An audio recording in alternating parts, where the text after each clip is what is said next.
Hey everyone, welcome to the Roto Grinders Morning Grind Podcast. I'm your host, Stevie TPFL. It's January, it's the 4th of January, it's 2017, it's Wednesday. We have 7 basketball games to talk about and a billion Twitter questions because Notorious is so awesome and wants you guys to submit questions. Right, Derek? Yeah, no sarcasm in that. I am awesome. I love the 3-man, and let's get at it. Yeah, let's jump right into that. I'm not even introducing SBK. Like, he's late as always. We're 59 minutes behind when we were supposed to record. This guy stuck on airplanes, can't get his internet to work. Like, you're not even getting an intro today. We're just going to get right into the games. We have Atlanta at Orlando, 205 total here. Atlanta favored by 3.5. Away teams is you, Derek. What are we doing here with Atlanta? All right, so pretty mediocre matchup against the Magic. Vegas is expecting the Hawks to score a few more points over their season average, though, so not a terrible spot. Dennis Schroeder, at least 32 fantasy points in 5 of his last 7. Pretty good matchup against Elfrid Payton and DJ Augustin. Both have negative defensive real plus-minus grades on the season. His price is kind of expensive, but I do like him as a GPP play. As far as their wings go, I think they're pretty easy fades. There's 4 guys splitting minutes with Tabo, Bazemore, Hardaway, and Korver. Don't really like any of them in this matchup. However, the Magic are ranked 24th in rebounding differential and 26th against centers. So if you want to look at Dwight Howard, I like him quite a bit. He's played 14 games with at least 30 minutes this season, and in those games, he's averaged 40.1 fantasy points. So definitely a nice tournament play with Dwight. Yeah, he's played against the Magic since leaving Orlando in 8 games, and in 7 of those games, he's put up at least 38 DraftKings points. So 7,300 over on DK. I'm locking in Dwight Howard tonight against Orlando. This game's in Orlando. He's had some really monster games against Orlando in Orlando. So I'm locking him in at 7,300, and I think you can look at Paul Millsap too, right? Yeah, I don't mind Millsap. A little expensive on FanDuel and not a great matchup against Serge Ibaka, but I don't mind him on DraftKings at 7,600. All right, swinging on over to the Orlando side, Evan Fournier is still questionable here. He was able to warm up the other night. Probably more closer to probable, but we'll have to pay attention to that news. SBK, finally let you talk here. What are we doing with the Magic? Yeah, man, if you had created teleporting by now, I could have been here 59 minutes ago. We could have had this started on time. So I'm kind of putting this one on you. Yeah, well, if I created teleporting, I wouldn't be sitting right here, bro. We need to get on that, man. This airplane thing is going far enough. We need to really find a solution to this problem. But yeah, like you said, the Fournier thing, I think there's a lot of options here if he sits. None of them are particularly intriguing. They're all pretty much GPP only for the most part. Serge Ibaka has been pretty interesting since Fournier's kind of been down. I don't like his matchup tonight with Millsap. It's one of the tougher matchups on the Atlanta side, but I do think he's still GPP viable. He put up 22 points in the last game, but really gave you nothing else. He had 6 rebounds, no blocks, no steals, no assists, anything like that. So he kind of left you hanging there. But Jody Meeks has seen an increase in runs since Fournier's been out. He's not terribly exciting. I still don't really trust him for cash games, even with like 28, 32 minutes a run. Aaron Gordon coming off a huge night. I don't believe that's something that's going to continue. He's going to continue to be really volatile. He's, when his shots fall, he's cheap enough to where he doesn't have to do too much else to hit value. Elfrid Payton is probably my favorite tournament play here. Atlanta's, a great draw for point guards. Pretty much been that way all season. He's obviously very consistent, as our good friend here, Notorious, can tell you. It's impossible to trust him. For tournaments, got monster upside for where his price is still sitting. And I don't think Nikola Vucevic, that's a tough one to say. I don't think he's completely out of play for tournaments, but against Dwight Howard, probably not a direction I'll be looking tonight. All right, let's move on. We have Oklahoma City at Charlotte, 209 total here. Charlotte favored by 2.5. This one's pretty easy, right, Derek? Russell Westbrook and Victor Oladipo. Yeah, pretty much. I only fade Westbrook if he's playing, the Spurs, Jazz, Grizzlies, those really slow-paced teams. So I think he's going to be fine in a matchup against the Hornets. Kemba Walker is a pretty average defender. And Westbrook's still averaging 30, 10, and 10 on the season. Victor Oladipo, he's played well, played 35 minutes in his last game. and his price is pretty much the lowest point we're probably going to see the rest of the year. 5,400 on FanDuel, 5,500 on DraftKings. And then the bigs, I don't mind Steven Adams. He's kind of a high floor cash game option. The Hornets should be without Cody Zeller, which does help a little bit. And then Enes Kanter pretty much just screwed everyone on what night was that? I believe it was Monday night.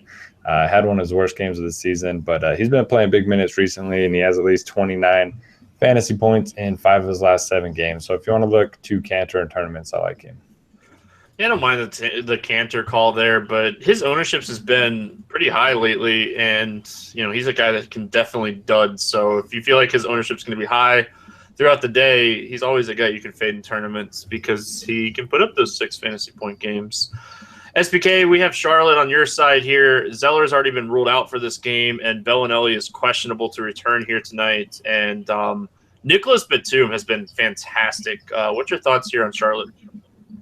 Yeah, I think my favorite play on this side is still Kemba Walker. Batum has been awesome lately. Walker's coming off a couple really nice games. He averages about 4 more DraftKings points per game at home. This is a pace-up spot for Charlotte. Targeting point guards against Westbrook has worked out pretty well this season. So I think Walker's kind of an across-the-board play here at home. I think you kind of say the same thing for Nick Batum. His price is really skyrocketed on FanDuel as of late. He is up to, I believe he's 78, so he was at 8K a couple of days ago. So he's still squarely in play. He's definitely got that 50 fantasy point upside you want in tournaments. If Bellinelli sits again, I think you could still plug T. Gilchrist in there for about 30, 33 minutes. It's, you're kind of playing with fire there. He's definitely a GPP only guy for me. Very volatile. He's not like a consistent scorer by any means. But I do like the Charlotte side. It's about a 106-point team total.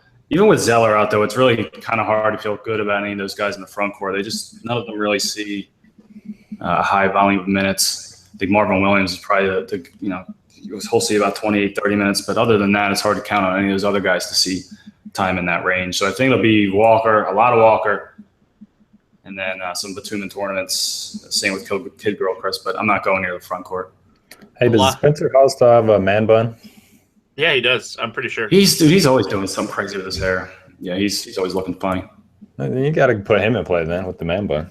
He played a lot of minutes the other night against Chicago. Just saying. Does the man bun help or hurt his spot? I feel like that would hurt if anything. It gives him a floor of like 10 fantasy points, I think. Oh, is that the rule? Yeah, 26 minutes. That was 17, about 18 fantasy points, 26 minutes. Yeah, we need not to a terrible performance, but we need to talk to TJ Warren and tell him to grow a man bun. Oh gosh, TJ Warren, JaMychal Green. That would be a good look for those guys. We were tilting before the show. Oh, we were, but SPK was late, so he can't do it on tilt. Mostly tilting about SPK, but I'm glad I can't tilt. Yeah, thank goodness. Milwaukee at New York, 213 total here. New York favored by 1. On the Milwaukee side, Dellavedova has already been ruled out for this game. Do we continue to fire up Malcolm Brogdon? Who? Brogdon. I'll do the first one take tonight. Hour later than we should be recording. I'm good. I'll put this on me, man, because you can't speak. Come on. I'm good for at least 4 mess ups tonight. At least 4 mess ups.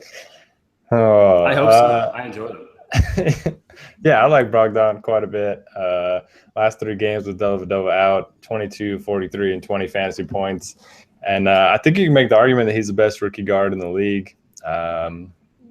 It's a pretty bad rookie class other than Joel Embiid. But so I like Brogdon. I wish FanDuel would have raised his price a little bit. $4,400. He's going to be super chalky over there. Probably a little bit lower on DraftKings at $5,300. But my favorite play here is Giannis Antetokounmpo. It's hard to believe that he's only 22 years old. Watching some of his highlights, just awesome. Had that dunk against the Thunder, and then he swatted Westbrook a couple times. He's had at least 42 fantasy points in 12 straight games. So even when he's not having his best outing, he's really not killing you. And he's shown that he has 70 fantasy point upside, which I always love for tournaments. And then Jabari Parker, his price is kind of seems a bit expensive, but his recent production kind of warrants the price bump. He has averaging 37 fantasy points in his last 8 games. And the Knicks are going to be without Porzingis, so pretty good matchup against that front court. Yeah, definitely like Giannis here. And to get back to Malcolm Brogdon, I think he's a fade on DK. I think he's too expensive. Like I think 5,300 for him is just too expensive on this slate. Can we fade him on DK and just play him on FanDuel? Yeah, definitely. I think that's what most people do. All right, well then I need to do it the other way. So anyway, on the New York side here, we have Porzingis doubtful for this game. SBK, Joakim Noah has been playing fantastic over the last few games, getting the minutes. Can we continue to look at Noah here?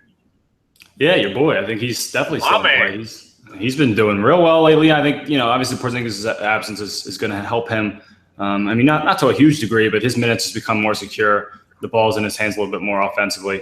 But Carmelo Anthony gets the biggest bump without Porzingis. He's got a 31.1% usage rate with Porzingis on the floor, and jumps to 36.9 with him off the floor. Rose is sitting at 26.4 with Porzingis off the floor also. So Melo still at 7,500 on FanDuel. That's a really tough price to fade. So especially in a game that's expected to be high scoring, and this should be close throughout. So I'm going to have a ton of exposure to Melo in all formats. I think you can go back to the well with Derrick Rose still. He kind of disappointed on, I believe it was Sunday or Monday. But I think you can still go back to him here.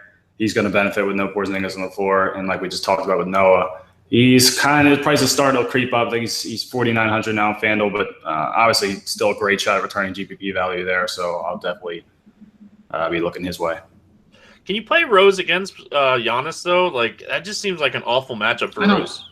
I don't think those two will match up a ton. I would expect it. Giannis will probably end up on Melo more often. They'll probably throw Brogdon on that. Then who is Parker going to guard? Wouldn't Parker guard Melo? You don't have to. They could use Parker however they wanted. I mean, they could throw him on Lance Thomas if they want to hide him. They don't have to necessarily use Giannis on Rose. All right.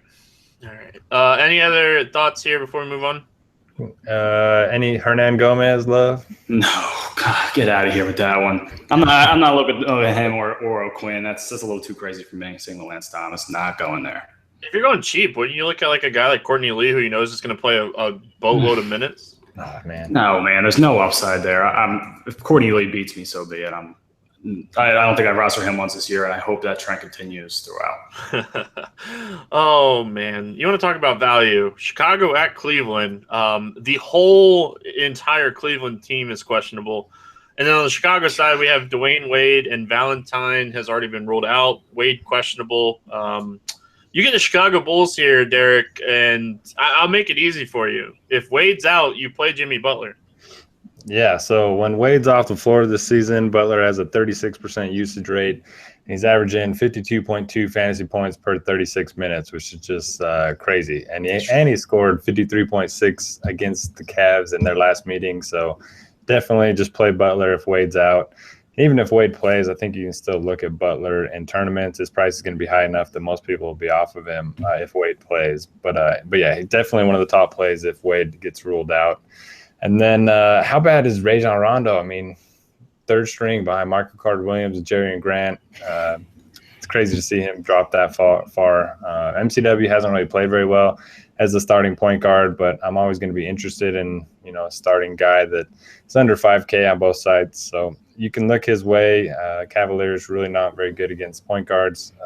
Kyrie Irving has one of the worst defensive real plus-minus grades in the NBA. And then I also kind of like Mirotic off the bench a little bit. I think the Bulls are going to need more scoring against the Cavs to try to keep up. So I do expect him to see a couple extra minutes in this one, and he's only 4,300 on both sides. Yeah, I like that Michael Carter-Williams play in this game. Rondo. That guy. Which is crazy is because, he wasn't, playing awful on the offensive side. He's never been an offensive guy, but, he's just so bad on defense that nobody wants him. Yeah, actually, let me pull up his stats real quick because he's been pretty bad on offense. No, I'm saying we never expect him to score on offense, but he's still going to be a guy that's going to get assists and rebounds. Yeah, he's a playmaker. I think the craziest thing is that he's losing his job to Michael Carter-Williams. I think that's maybe the most surprising thing. He is also awful. Yeah, you're just a biased Philly guy. I watched him a ton, man. I mean, with his teammates are a ton better now than they were in Philly. Obviously, he was way more involved there than he should have been. He could work into a meaningful role here, but yeah, in Philly, he was brutal. Yeah, the problem at MCW is basically like Rondo. Can't shoot, just Yeah. makes plays for everyone else. But yeah, Rondo 37% from the floor, 54% from the free throw line. Jeez. One of the worst plus minuses of anyone in the NBA. It's tough. Just shoot underhand, bro. Just shoot underhand. I Yeah, forget something. Houston, right? The guy from Houston, the rookie. I can't think of his name, but yeah, he used to do it in college too. Sam Decker? No. No. There's a Yeah, guy. I know you're talking about. I'm not sure if I forget if it's a guy in the Rockets or who it is. Who's some like back of the bench guy. But I know who you're talking about. All right, SBK, you have Cleveland here. Irving questionable, LeBron questionable, Love questionable, Mike Dunleavy questionable. Yeah, good luck with this one, buddy. Yeah, so I just really can't do much here. I mean, it's all very going to be dependent on injury news. I think one interesting thing is that the Bulls rank below average in DVP against all positions that aren't point guard. So I think if the value opens up in the front court, it's a place we can look. It's just tough to analyze at this point. I think we will definitely see one of these big three sit. I just have no idea who it's going to be at this point. A couple of these guys are dealing with illnesses, which are obviously really tough to predict. I think, there's a chance that if all three of these guys sit, that I could just fade the Cavs entirely. We saw that strategy work out when they did this against the Grizzlies back in December, where the Cavs just pretty much put up a dud across the board. And if they're relegated all these backups, I don't know that it's a place I'll feel comfortable. But if I am targeting this side, I think Channing Frye is maybe a value guy I could look at if we saw Love and LeBron sit. If we saw James and Kyrie sit, maybe a guy like Jordan McRae. If we saw Kyrie and James sit, I think you could maybe also consider Kay Felder. But other than that, I really don't like a lot of these other bench guys on the Cleveland side. Some of them are going to see fairly big minute totals, but they're just unbelievably inconsistent. It's really hard to feel comfortable with any of these guys on this side. It's going to be tournament only for me if a couple of these guys sit. Obviously, if two of the big three sit, you're going to want to play the other one. That pretty much goes without saying. But as far as the value options, I think it's Frye, McRae, and Felder, depending on injuries, and that's about as far as I'm willing to go. Yeah, I can definitely get behind that. The only reason that I don't think all three will sit here is because this game's in Cleveland, like home floor. Tickets were probably super expensive for this game with Chicago in town. So, I think if they're good to go, they're good to go. I think Kevin Love plays in this game. The other two probably more on the questionable side, but I think Love is the guy that I think he's suiting up here no matter what. It was food poisoning, and that was, 2 days ago? So yeah, he's apparently lost a bunch of weight too. But yeah, if he was the only one to sit up, I'd definitely go back to the well with him for sure. Yeah, they just got to stay away from the sea bass, and they'll be fine. Yeah, man. Good Lord. NBA. Oh, James. Oh, God, there's 20 guys with some type of illness. Yeah.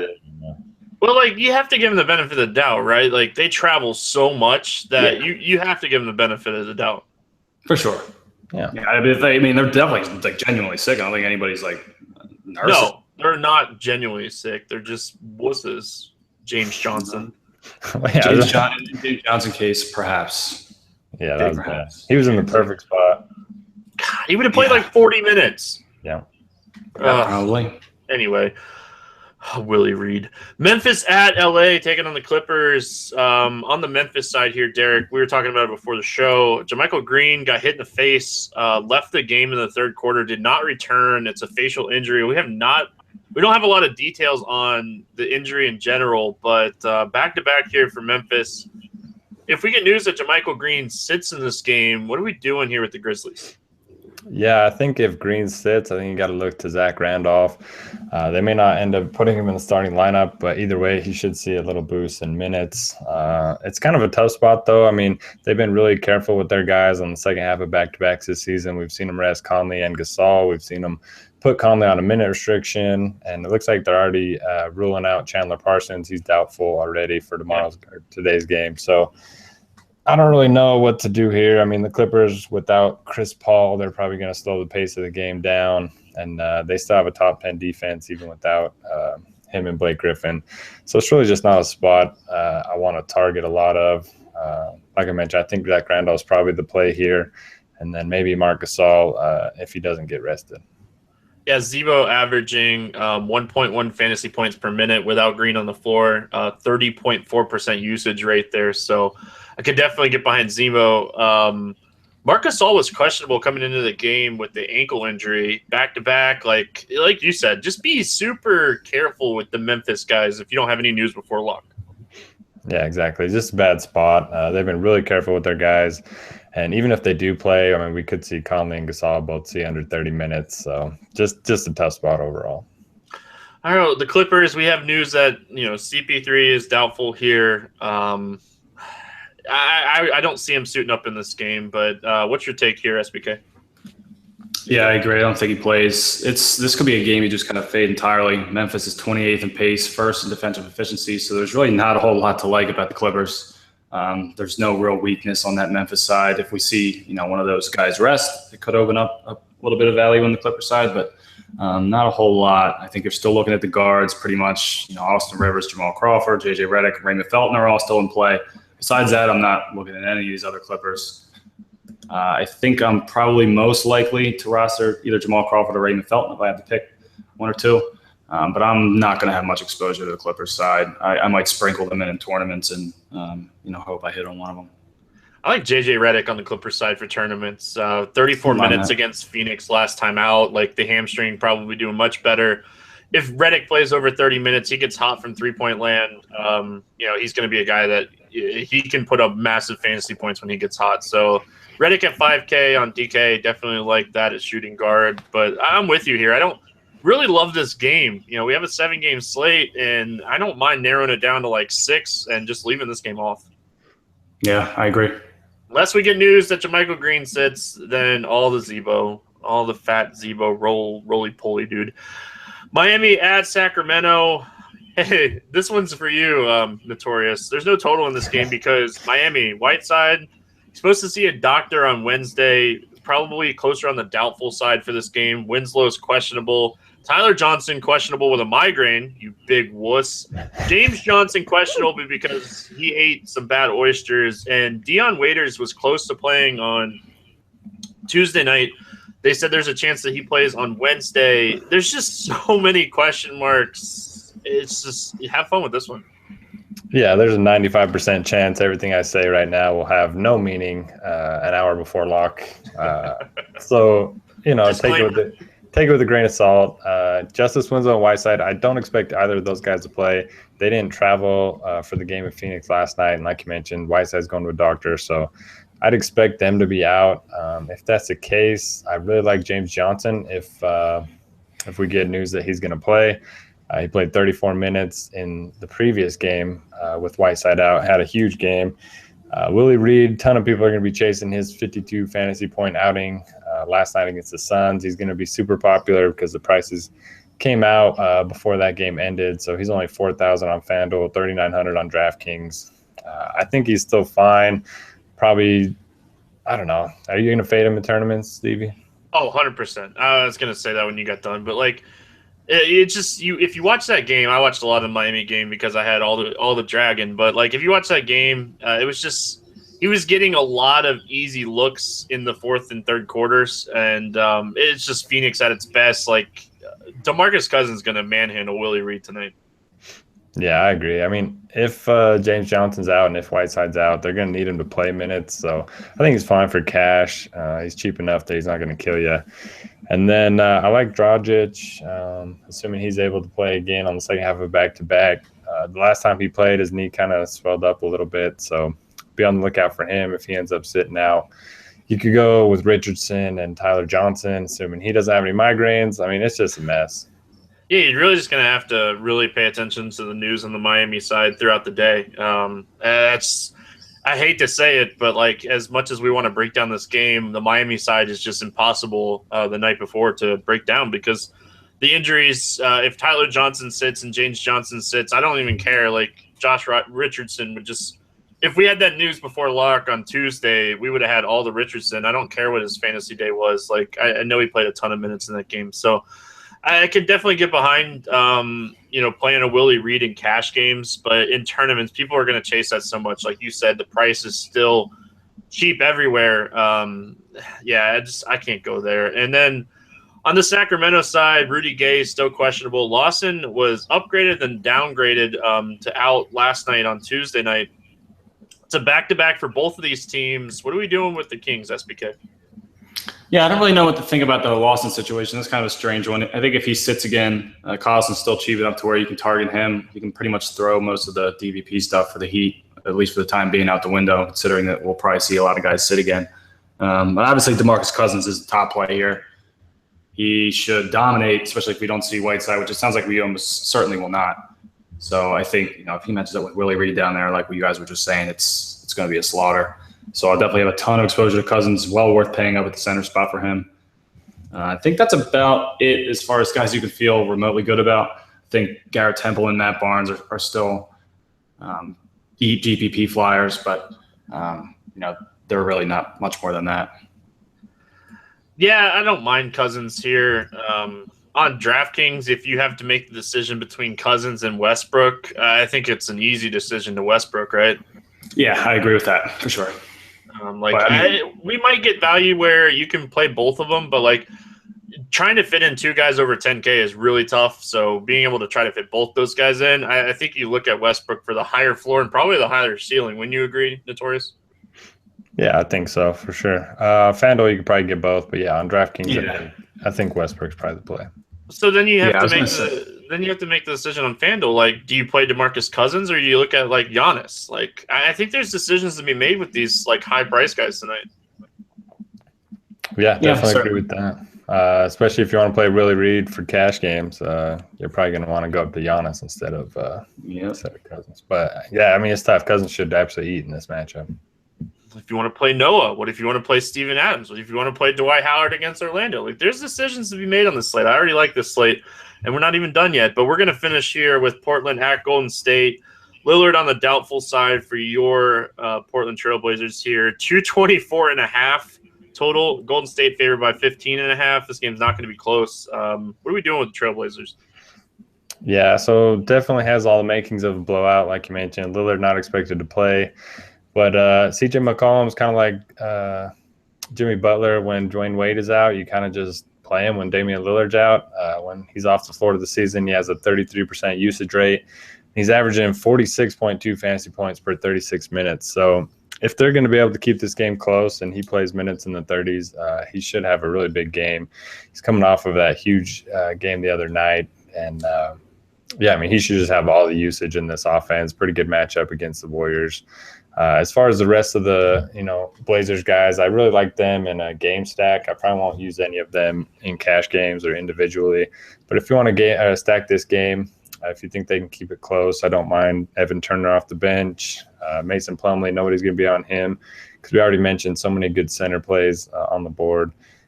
Crabbe's been pretty good. Aminu's been all right. I like CJ McCollum overall, and then the rest of the guys more as in the game stack. On the Golden State side, they're a team that can put up 100 points in 3 quarters, SBK. What are we doing with the Warriors here? Yeah, they most certainly are. I think this is a spot where you're going to want to target at least a few of them. Portland is 27th in fantasy points allowed, 29th in defensive efficiency, and their biggest weakness tends to be in the front court. They are ranked, I believe, 26th or worse against small forwards, power forwards, and centers. So I think I'm definitely going back to the well with Durant. He's coming off of a dud, compared to what he's used to putting up. He is, again, another high-end guy that you're going to want to try to find a way to roster. Obviously, there's some blowout risk here. The Warriors are 15-point favorites, but as usual, they have the highest team total on the slate at this point. That probably won't change. I think Draymond Green is another way you can look here. He's still not priced out at that power forward spot. And if this game stays close, I expect him to have a lot of success. He could definitely be a triple-double candidate. The Blazers are awful, rebounding 25th in rebounding rate this year. And they're 11th in pace, so it's they're not quite the Warriors fast, but they still are fast. So this game should be played up and down. If the Blazers can hang around, keep it close, there could be a lot of fancy goodness to be had here. I think you can certainly make a case for Clay and Curry in tournaments. They're both fine tournament plays. I haven't really been using Curry much this year, and I probably won't. I've been pretty happy with that, so I think I'll keep that one going. I think Durant is clearly the leader here, so I think it'll be Durant Green for me, and that's about it. Curry really doesn't have to do anything. When you're surrounded by guys like Klay Thompson, Draymond Green, and Kevin Durant, you you kind of play a role, and he's accepted that role, and we're just not seeing the Curry from last year. But obviously, if there's games where those guys sit, Curry can turn it on at any point. So I definitely. You think he's like frustrated with this role now? Like, do you think he like No. almost like kind of, no? I've been wondering that. I don't know. After the Christmas Day thing, I was like, maybe he's not thrilled with this whole setup. But I hope. Don't you think he just wants to win championships? I mean, I think obviously what happened last year, especially with how it finished up, I think the championship drive is definitely stronger. But I think there's definitely a part of him that's missing being the focal point of the offense all the time. When the crowd's going nuts late in games, it was always for him. Now it's for Durant. I think there's definitely, the competitor part of him has to be at least a little upset about that. Yeah, sure. One other tournament play that I want to mention here at Golden State, men's salary over there on DraftKings, and I love men's salary shooting guards. Ian Clark, he's 3K. He should play probably 18 to 24 minutes in this game if this game turns into a blowout. In that type of minutes, he can put up 20 fantasy points, and I've been playing him a lot for tournaments. I love 3K crappers, so I can definitely get behind Ian Clark. That's going to do it here for the game-by-game breakdown, and I crushed you guys in the game 2 weeks ago. We didn't play last week. I don't believe it. I forgot about that. Yeah. Well, you forgot to show up one time, too. Well, you also forgot to tell us what the game was before the game started, but you knew the rules. We did not. Big disadvantage. Well, you know the rules this time. You guys have to follow up Killa B, who went perfect 3 for 3 last night. So good luck with that. And Notorious, you're definitely going first here. We're not letting SBK go first. Thank you. No, I want him to go. How about you go first? I'll go first. Yeah, you go first. All right. I was unprepared yet again for this. Okay, game. well, you guys remember the game. It's 4K. 4X or less at over 7K is your bust. You have a 5X guy, a 6X guy. It's snake style. So if I go first, Notorious, you're going second. SBK is going third because that's how I have it written down on the sheet. And we get one veto, right? Or is that no longer? Yeah, you get a veto if each one of us get a veto. So if you feel like the guy is just too chalky or anything, you just think it's such a lock, you could definitely take away that. I'm going to go with my 6X guy, and I'm going to go Joakim Noah. Veto. Veto? Yes, thank you, Noah. Yeah, I want to prolong this podcast as long as we can. Oh, man. Well, I could do that. That's no problem. So if you're vetoing that, no more veto for Notorious. Man, you ruined my whole thing here. I'll go JJ Redick at 5X. All right. And you get to go now. All right. I'll go Willie Reed with my 6X. Oh, God, that's the easiest win ever. There's a veto available. No, easiest win ever for me. SBK, it's all you, buddy. He's not going 6X. I don't care what his I don't even care what his price is. A little off the board here, Stevie. You might be a little surprised by this one. I'm going to go Joakim Noah, 6X. You can't take a guy that's already been vetoed. Nice try. Come on, dude. Yeah, but he doesn't go back into the pool as he's been vetoed? No. Oh, man. That's guy, goes wrong. man. We need to rethink this one. Making up his own rules. All right. Did not play. Coach's decision. Oh. SBK. All right. I'm going to go 5X Kemba. And it's snake style, so you get to go twice here. All right. What's the stud that bust? What is that one again? 4X or lower on DK over 7K. Okay. I'll go Marc Gasol. And all right. If he sits, you have to tweet me or you get 0 points. Can I give you a backup now? No. Notorious, you're up. This guy, God, this man, show up an hour late. Try to make. I'll go DeAndre Jordan if I'll go DeAndre Jordan. I'm not giving you that. You have to tweet me. Well, the people here heard it, so it's going to count. Gosh, you too. Anyway, I'm going with Giannis for my 5X guy. Oh man, that's not a lock. Hey, you got a veto. I'll give it to you. Let's see. My 6X guy. Let's see. Man. Trying to find some value. I got called chalky yesterday. Dwight Howard, 6X. I like that a lot. Okay. And then my bust over 7K on DK is going to be. Oh, gosh. I don't even know, man. That's tough on DK today. I'll go Curry. All right. I like it. All right, Notorious, you have your bust left. I'll go Nicholas Batum. He's been great lately, but at 8K, I think there's a chance he gets under 32. I'll let you have that one. That's an easy win for me as well. Man, outside of your I should have vetoed your ABC. That's an easy win. I'm feeling good about my picks. All right, SBK, you get the 6X guy left. Who you got? All right. Well, I want to go Collison, but I don't think Lawson's going to sit. So, man, Jamal Crawford. I'll go Crawford. Veto. I feel great about that one. Okay, I'll go Raymond Felton. I was between the two of them, so you almost kind of helped me make a decision. No, I just was gonna veto no matter whoever you said, just to use my veto. Well, thank you. You might have done me a favor. We'll see. All right, we have a million questions on Twitter to get to. Notorious, this one is definitely for you because SBK wasn't here on time. Why would TJ Warren do this to us? Why? Yeah, I don't know. I had him in cash on DraftKings, coming off one of the best games of his life. I probably should have been more scared off by the 41 minutes he played the night before. So in hindsight, I mean, I still expected him to play around 30, but yeah, it was just bad. For what it's worth, he did start for his third straight game in a row. So I guess we could take that away. I guess, yeah, 40 minutes the night before. I'll answer this question. If the three-man pod went out for dinner, who would pick up the check? Who would have Gator arms? SBK would definitely have the Gator arms. Dude, I think you would be the most likely to have the Gator arms. You're absolutely crazy. Actually, no. Yeah, actually, that's a little out of line. I'm sorry. You've paid for me numerous times, so I'll take that back. We do credit card roulette. That's where it's at. Yeah, and SBK would be like, I can't put my credit card in. I would just try to bribe like whoever was pulling the hats, but like, yeah, listen. He'd have a gift card. We need a food update. We didn't get the food update. Well, it's kind of been it's the holidays, so I just been eating a ton. I haven't been cooking for myself. I've been at my parents' place. I was there from the 22nd till about a half hour before I hopped on the air. I got back from the airport. So hour and a half. So yeah, they've been cooking. Obviously, everything was very good. We had a big turkey on Christmas Day. Took about 4 days to finish all that.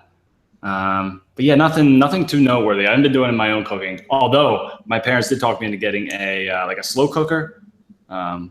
Crock pot? Yeah, crock pot. So I'll have some updates next week. I'm going to the supermarket tomorrow night. I'm going to pick that up. I'm going to pick up some stuff I can make with it, and I'll let you know how it goes a week from now. Yeah, I used the crock pot today. Like, I'll send you a recipe. Yeah. What did you make it in? I had balsamic pork chops that had some crushed red pepper, some Italian seasoning. It was delish. But anyway, SBK, I got a question for you.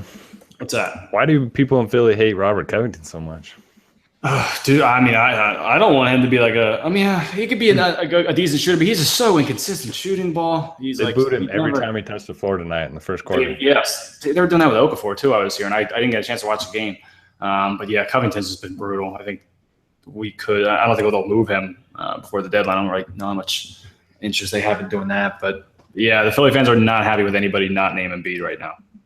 I totally got Covington right on the slate for what it's worth. Anyway, what do pros do when one hits a cold run? What do you guys do? I'll let you go first, SBK.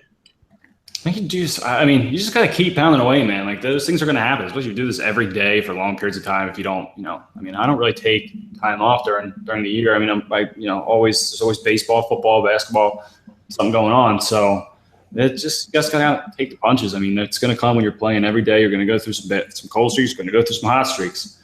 You just kind of gotta weather the storm. And if you're trusting what you're doing every day, if you're trusting the process, then over time, you should be happy with the results. I wouldn't get too caught up in small sample sizes. Derek, what was the Vegas line that he said, trust the process in that answer? Like, that was it. You asked me to do it, man. You asked me. -250. I didn't want to, but I had to. What do you do, Noto? You back down your volume at all, or you just keep going? So yeah, I mean, I generally play a percentage of my bankroll. So if you're on a cold streak, I do play a little bit less. But for me, I try to keep my research routine the same, and then just mix up something else in my routine. So, whether I go for a run or exercise or just do something just to mix it up a little bit, get DFS off your mind for a little bit. It can help you stop thinking about, I should have played this guy over this guy, and when you do that, you just go in this circle that you just can't get out of. So just try to mix it up a little bit. Do trust the process, but at the same time, maybe just do a little something different. Yeah, go back and look at your lineups. Why were you making those decisions? Is there a reason that you're making bad decisions? Like, yeah, that's always something. Like, are you not giving yourself enough time, especially with NBA? You're not giving yourself enough time around lock. That's one of those things where if you're not giving yourself enough time around lock and you can't do that, it might take a couple days off and kind of rethink your process. But let's move on to the next question because there's a billion of them. Is there a sane way to fade Cousins on the slate? # center wasteland. I think I made that point when we were talking about it, like especially on FanDuel. And like, there's so many opportunities at center here on tonight's slate. Like, I don't think it's a center wasteland like this guy's saying. What's your thoughts there, Notorious or Cash?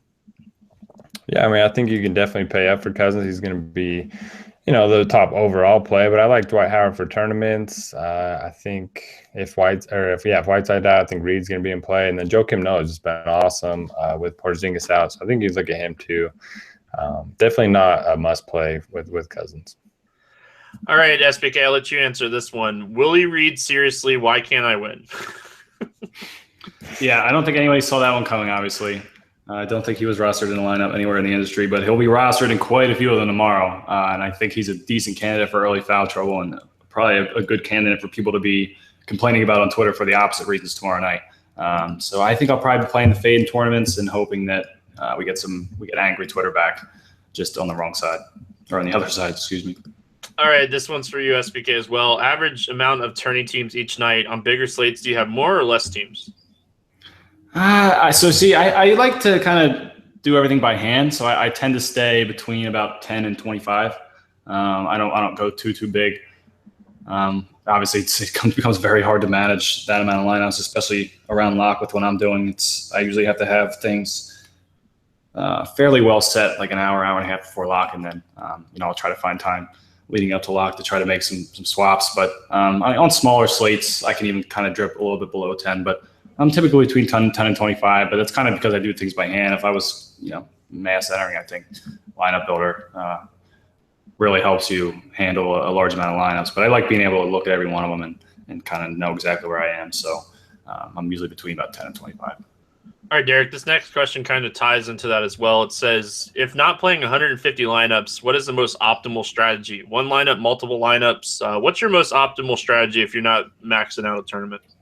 Yeah, so it all just depends on how much time you have. You should never try to take on more lineups than you can because you end up not spending enough time on them. So it just depends on how much free time you have to devote to DFS. For me, I end up doing the expert chat until an hour before lock, and then I usually have time for about 5 tournament teams to go along with my cash game. So for me, that's what's optimal. Yeah, if you're playing 1 to 3 teams a night, man, single entry tournaments, 3 max, and then you just throw those teams in the $4 tournament and don't eat lunch the next day. Like, what? But anyway, next question. I'll let you answer this, Derek, because this is a chalky question. How chalky do you think a Bucks Knicks is in tournaments? Yeah, it's going to be really chalky. Everyone's going to be on Brogdon and Giannis. Parker will probably be pretty chalky, and then Carmelo is going to be high. Noah. I mean, I like it, and I think it's going to be a good game to stack, but I do think it's going to have quite a bit of ownership. Yeah, I can definitely get behind fading there just because of ownership in general. Oh, man. Gosh. Ever thought about having clinics about some of the methods you use to choose lineups? That kind of just feeds into Derek. You do the grind down Monday through Friday. That's kind of your clinic, right? Like, you're breaking down every situation. As far as like actually building teams, you have some Roto Academy courses, don't you? Yep. So yeah, I mean, grind down, it's always available. Roto Academy got some written articles, and I'm starting to record some videos with JM to Win tomorrow. So be on the lookout for those soon. But as far as like clinics, I know some of the guys on RG do one-on-one coaching. If you want to check that out. Yeah. Do either of you guys do coaching? No, not enough time in the day, my friend. Not enough time in the day. Yeah, that's my problem too. This one is totally an SBK question. Who is the player you trust least to consistently use, no matter how optimal the matchup is? Say that one more time. Oh my God, this guy. It was kind of a jumbled question there. Who is the player you trust least to consistently use no matter how optimal the matchup is?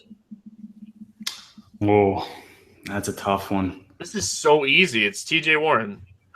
Well, you're thinking a little bit. I don't know, man. I'm trying to think of guys I roster a ton. Or that I don't know. I can't get Robert Covington right, or Zach LaVine. Yeah, he's a good one. I think Justice Winslow is kind of might be like the best guy for me. Like I feel like I tend to, you know, he's humongous minutes even in a great matchup, and you just, you know, it'll give you like 10 fantasy points. So I think it's probably Winslow, but Covington's definitely a good candidate for that one. I cannot get TJ Warren right. Man, that guy is just like haunting me. I was struggling with Jokic, and then like he's just been playing all the minutes, and like he's been easy to figure out lately. But TJ Warren. Oh, and Andrew Wiggins too. Yeah, Andrew Wiggins was in a good spot too. Let's see. I'll let you answer this one, Notorious. How do you guys decide how much Golden State to play with blowout potential every night they're on the slate? Yeah, it's tough. I haven't been playing a ton of Warriors in games where they're huge favorites, at least in cash games. I mean, in tournaments, you know, I usually have a couple teams with that minimum, but for cash games, I mean, it's just so hard to predict because all four of the big superstars aren't going to go off on the same nights. So when there's the potential of a blowout, I just usually avoid it in cash games. Yeah, if you want to get exposure to Golden State, the best place to get exposure to them is on the Play Draft app, like a high floor site that you don't have a salary cap. Like that's the place that I'll draft Durant, I'll draft Curry, I'll draft Draymond. Like that's the spot that I get a lot of my Golden State exposure because like you want a high floor over there on Play Draft. You know, it's snake drafts, so that's where I get a lot of my Golden State exposure. Let's see. Oh, I'm going to let both of you guys answer this question. Starting with you, Derek. Putting you on the spot, who is your favorite RG contributors? Yeah, there's no right answer to this. So I'm just going to say you two because you're my favorites. Oh, thanks, bud. But like, no, so like this is a fair question. Like, a couple of years ago, like, you know, one of the guys that like I always was on the right, like on the same page was with Chris Beermaker. Like I always looked at his stuff because we were always like thinking similar. And if I felt like I was missing a play, like I would look and see like, why am I missing this guy? And like, there's guys like, so Notorious, you being a cash game guy, maybe like you and Hoop or somebody else that plays a lot of cash games are like, oh, you know, always on the same page. So if like he's writing somebody up that like you don't have, maybe like you feel like you're missing something, so you want to like look into it more. And then SBK, you just do all the alerts and everything. So like your favorite contributors are the alert team, right? Yeah, those guys are great. But I think I saw this question pop up, and like the first guy that popped into my head was Dean. Like I've always been a huge DFS Almanac fan personally. Like his show, he's always great on shows. He's like always just like funny to watch. We don't even know. Dean can't change a tire. We're not talking about him. I love Dean. Great person too. Great in person. Dean is actually one of my favorite people here. Outside of Derek, SBK was up there, but God, keep showing up late for the podcast. Keep falling down, buddy. I was gonna say, screw you guys. I say you two. Neither one of you say my name back. No, I probably read you more than anyone, so I can say that honestly. So you're definitely up there. Notorious, the guy that gets the most hits on the site, and it's not close because of the grind down every day. Like, yeah, we don't have to tell you you're great, dude. All right, like, who's the first person I asked about golf tonight? Like, come on. That's true, and you got a couple of those golf names right. I know. What's up with that? That is shocking. We did a golf show one time, SBK, and I murdered. You want to talk about murdered names? Whoo, buddy. Does any in particular name stand out that you really butchered? There's a lot of tough ones, man. Yeah, I mean that's hard. I can understand. Like I would love to see you do a hockey show. That would be. How'd you say McGirt? No, I don't remember. McGritt, right? Isn't that McGritt? There you go. I like that better, actually. That's way cool. This one's a tough question. What's your formula on which top stud to pick each night? I'll let you go first, SBK. Then I'll let you kind of talk on this too as well, Noto. I think when you're talking about studs, I usually tend to value the floor a little bit more than anything else. Obviously, it kind of depends a little bit more on the format, but I just like consistently find myself drawn to obviously like Westbrook and Harden, just given like the immense floor that they both carry, just with how often they have the ball in their hands. Like a guy like Anthony Davis, Hezbollah I mean, obviously the whole injury thing with him is a whole other story. But I like the point guards who control the offense, and both of those guys have extremely high floors. I think obviously ceiling holds a ton of weight, especially in tournaments. But if I'm looking for a guy to anchor a lineup, I'm usually going with a higher floor guy as opposed to anything else. What's your thoughts, Derek? Yeah, so I mean, assuming like your matchups and your usage and all that, is the same. If you got a couple different superstars you're deciding with, go with the one with the least positional scarcity. So, like if Anthony Davis, you have a similar projection as James Harden, but there's a bunch of shooting guards that you like and no power forwards that you like. I tend to lean with Anthony Davis just because his position has fewer options. Yeah, that is actually the exact point that I was going to make. So we can move on. How much of your bankroll do you recommend play per night? That's all depending on like how much you're comfortable with. Yeah. Like on the daily sports, like basketball and baseball, like I always recommend people that want to sustain like playing every day for a long period of time, doing this as a hobby, wanting to build a bankroll, whatever you want to do. Like I don't ever recommend playing more than like 5% of your bankroll, because the daily sports, you can go on a cold streak and you can lose weeks at a time sometimes. What's your thoughts on that, Notorious? Yeah, I think 5% is a pretty good number for the daily sports. For NFL, where you only have 17 weeks with full slates, I think you can get a little bit more aggressive.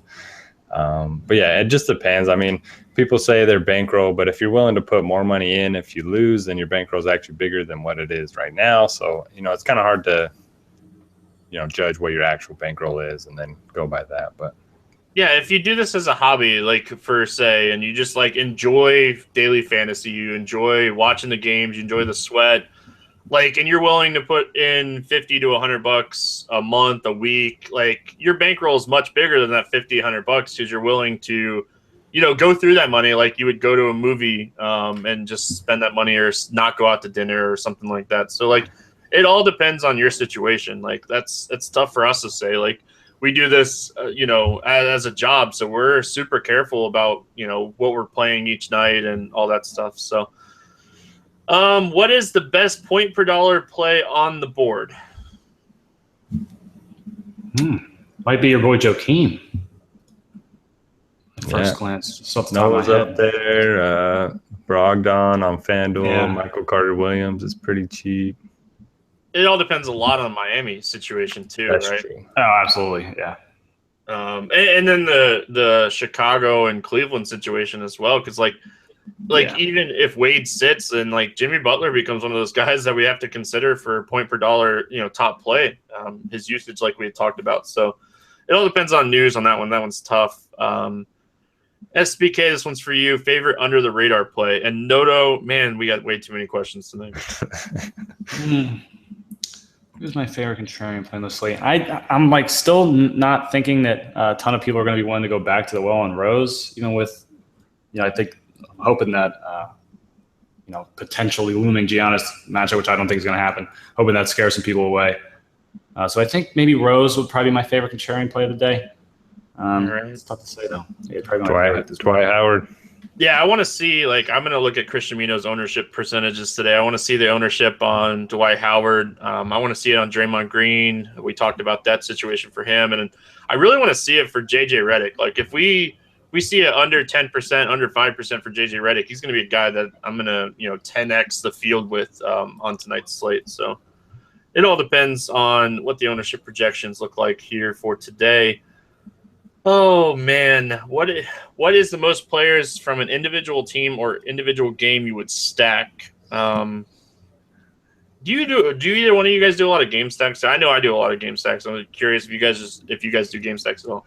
Yeah, I tend to, but it's it's pretty much dependent on the size of the slate sometimes, as much as anything. I think I'm willing to go heavier on one game when the slate's a little bit smaller.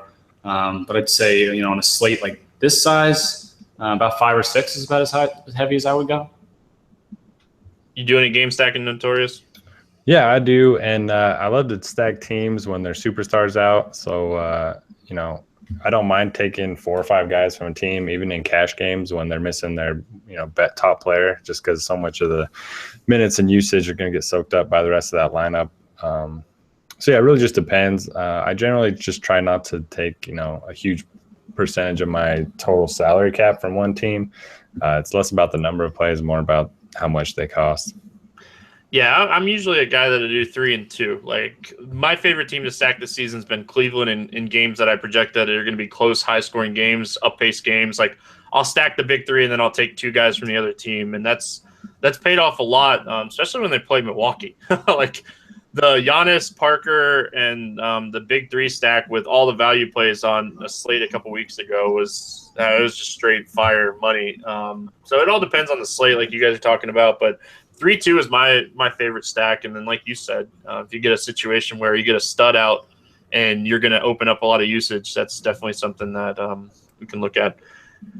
Let's see.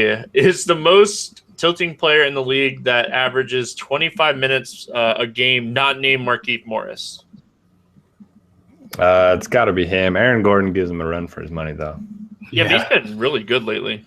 He has been good, with Fournier out, but that's the problem is he sucks you back in. Oh, yeah. Kyle Korver, right? It's good at that. That's another good one. Kyle Korver can have good games, though. Like any of the Spurs guys, too. Like Danny Green for the longest time. Yeah, that's a good one. Oh, LaMarcus Aldridge the other night. 3 shots with Kawhi Leonard out. Yeah, then he went bonkers tonight. But there's a couple guys. Mute for the Clippers. That guy plays a ton of minutes. Yeah. All right, let's see. I'm a your boy. That's another one. Yeah, I'm a 6-foot white person who's never played basketball. What are my chances in the NBA? Nice question, bro. Last question of the night. You get to play fantasy NBA. Yeah, you do. Last question of the night. What's your process to identify value in plays when news breaks late? I'm actually gonna take this one. Court IQ over at RotoGrinders is the best tool in the industry, and it's free. I don't know why we still have it free, but take advantage of it. You can see, what kind of combinations and what players do with and without people on the floor. It is a great tool. The DFS alerts is a great tool as well. I was doing a Periscope earlier today and got news that we weren't going to see some of the guys from Miami and was able to, talk about that situation. So the alerts, Court IQ, best tool on RotoGrinders. I don't care what anybody says. That tool should be premium, but take advantage of it. Any final thoughts before we get out of here, SBK? No, man. I'm glad my game time decision panned out, unlike a lot of these Heat guys. You know what I'm saying? Oh, man. You want to tell me even more. Just mention James Johnson one more time. It's those Heat guys. That's all I'm saying. Notorious, any final thoughts? Not basketball related, but watch Westworld if you haven't seen it. That show. Oh man, you just watched that a couple days ago, right?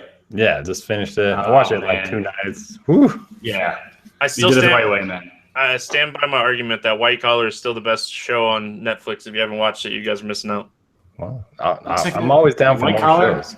White the Collar USA show. USA show. Yeah, that was good. I used to watch it. I haven't watched it in a while though. I didn't know it was even on Netflix.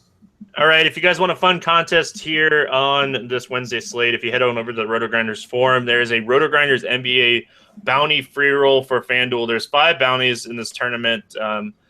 There's $50 for each bounty, so there's a lot of free money up for grabs here. So make sure you guys head on over there, check that out. The Hazy one, props to him for putting this together. And I can't win this because I work for RG, but I'm definitely going to play.